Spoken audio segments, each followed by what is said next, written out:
L'impérialisme, le colonialisme, le néocolonialisme, la bourgeoisie réactionnaire, la féodalité rampantante, tous les régimes qui se sont succédés savaient bien que si le Sourou se réalisait, la Haute-Volta atteignait facilement l'autosuffisance alimentaire. Mais ce n'était pas leur problème. Pour le président Maurice Yamouero, lui il s'est mis à une idée qu'il est venu chasser des colons et prendre leur place. Pour lui l'objectif était atteint.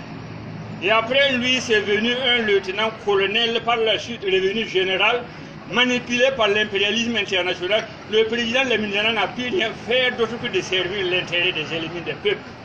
Et après lui, c'est venu maintenant d'un homme, bralé de costume avec des grades colonels.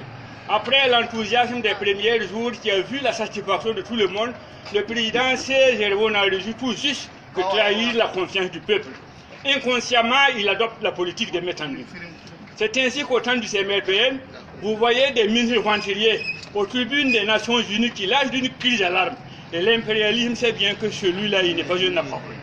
Je suis content de lui donner des aliments réservés pour l'élevage de la bétail et avec ça, il est très satisfait. Satisfait parce qu'il sait que lui, de toutes les façons, il ne va pas manger ça. Pour manger et sentir qu'il est bien mangé, il faut de la salade venue d'Italie, du concombre venant de la Belgique, tout cela arrosé par le vin français.